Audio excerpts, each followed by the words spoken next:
Hola de nuevo, ya sabemos que en el siglo X el mundo era un lugar peligroso y que el sistema feudal era el nuevo contrato de moda. Pero hoy vamos a bajar al detalle. ¿Quién mandaba realmente? ¿Cómo era el día a día de un monje? ¿Y por qué las estatuas de las iglesias tenían esas caras tan raras? Preparad vuestras libretas o vuestros pergaminos, porque hoy analizamos la pirámide social más rígida de la historia y el arte que nos enseñó a leer sin libros. ¡Vamos allá!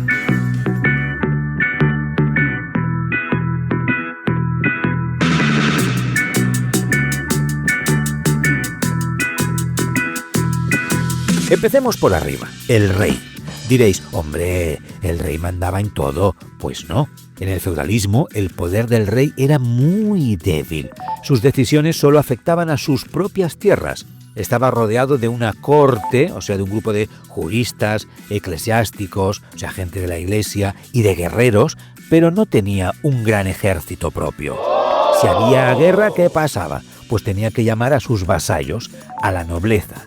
Y estos traían a sus tropas, a sus soldados, formando lo que se llamaba una mainada. O sea, básicamente una pandilla de guerreros que le debían el favor al rey. Y lo mejor, el rey no podía cobrar impuestos en las tierras de sus nobles. Solo vivía de lo que sacaba de sus propios feudos. Un sistema de financiación un poco precario, la verdad. En esta época se pertenecía a un grupo por nacimiento. O sea, si nacías noble, eras noble. Punto. Este grupo no pagaba impuestos, no trabajaba con las manos y ocupaba todos los cargos altos. Su única función era la guerra. Desde pequeños se formaban, primero como pajes, luego escuderos, y al llegar a la mayoría de edad se convertían en caballeros. ¿En serio? Tras una noche de vigilia y un juramento de lealtad. A nivel de ocio, pues cuando no había guerra, hacían torneos. No eran a muerte, normalmente, pero servían para ganar prestigio. ¿Y las damas qué hacían las damas? Pues claro, esto lo hacían los hombres. Pues su función era casarse y tener hijos para seguir el linaje del rey o del noble que fuera. Matrimonios pactados desde niñas, o sea, el amor brillaba por su ausencia, vivían en el castillo. Eso sí, dirigían a los sirvientes, bordaban y apenas salían. Una vida chula, ¿eh? Estaban sometidas al marido totalmente. Vamos, lo que digo, un planazo de vida, ¿verdad? Después de los nobles estaban el clero, los influencers del alma en esa época. Estaban los que vivían en las ciudades, el clero secular, como los obispos, y los que vivían en los monasterios, que era el clero regular. Claro, había un papa que mandaba en los estados pontificios y aunque no tenía un gran ejército, tenía el botón nuclear de la época. Sí, la excomunión. O sea, imagínate, si te portabas mal, te expulsaba de la iglesia y eso, en el siglo XI, era peor que te cierren la cuenta de Instagram con 1 millón de seguidores. Nadie podía hablarte ni obedecerte. O sea que el Papa los tenía todos cogiditos por ahí debajo. Después estaban los monasterios, que eran lugares aislados donde se seguía una regla, una lista de deberes y de horarios, muy importante. Teníamos a los benedictinos, que eran los más importantes, los cartujos, que estaban en clausura, o los templarios, que eran los monjes guerreros.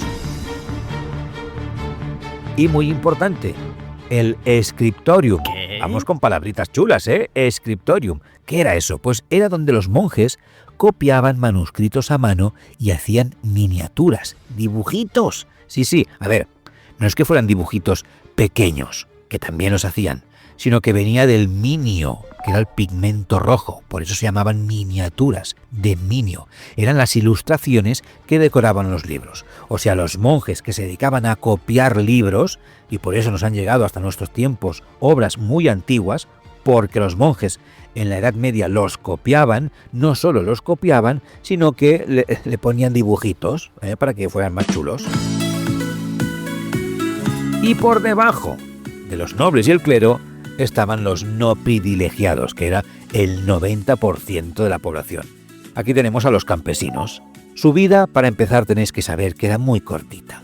Llegar a los 40 era ser un anciano, y no solo era corta la vida, sino que era muy dura. Eran siervos, no podían casarse ni irse del feudo de las tierras donde estaban trabajando sin permiso del señor. Y recordar que trabajaban gratis en la reserva del señor. Y después estaban algunos que eran campesinos libres, o sea que tenían su trozo de tierra, sus mansos, pero pagaban rentas al señor con una parte de la cosecha o de dinero, y además todos debían el diezmo a la iglesia, un impuesto que cobraba la iglesia, que era el 10% de lo que generaban.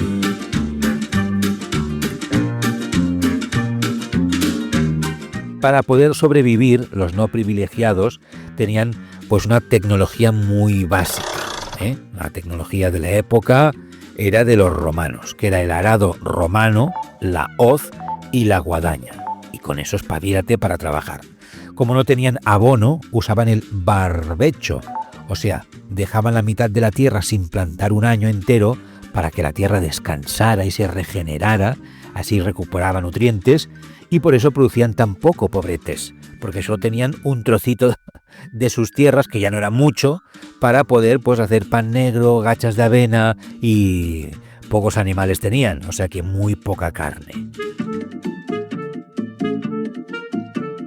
En toda esa época, sobre todo en los siglos XI y XIII, se organizaron lo que se conoce como las Cruzadas, 8 campañas militares para recuperar Tierra Santa, o sea Jerusalén, de manos de los turcos. La gente iba por fe.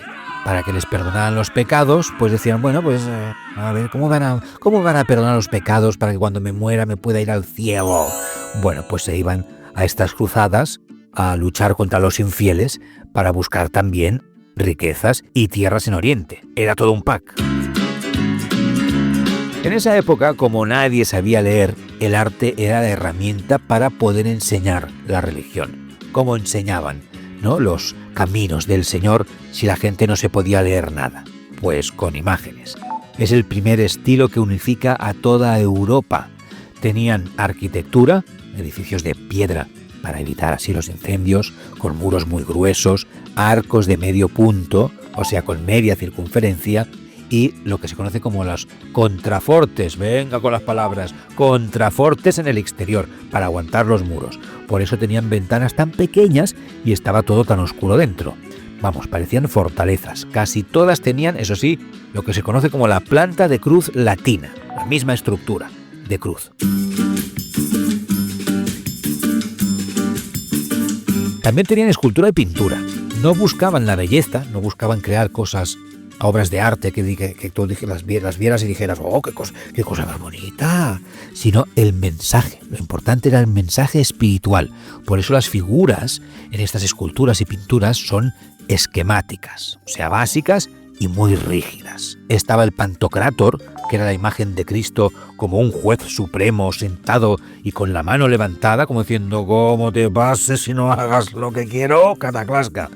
Tenían pinturas al fresco, que era pintada directamente en la pared, figuras con el contorno en negro muy grueso y colores muy vivos. ¿Sabes cuando haces dibujitos y con el rotulador negro remarcas la silueta? Pues lo mismo. Y pintura sobre tabla. Usaban la técnica del temple, o sea, mezclando los colores con yema de huevo. Sí, pintaban con huevo para que la pintura durara siglos. Ya ves tú, oye, y funcionó.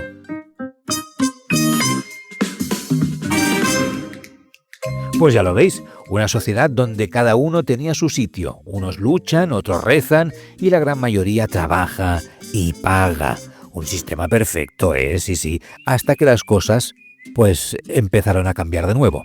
En el próximo capítulo volveremos a nuestra península para ver cómo los pequeños reinos del norte empezaron a crecer y a reconquistar terreno hacia el sur. Recordar que habían llegado los musulmanes y se lo habían quedado casi todo. Pero eso, amigos, será otra parte de la historia.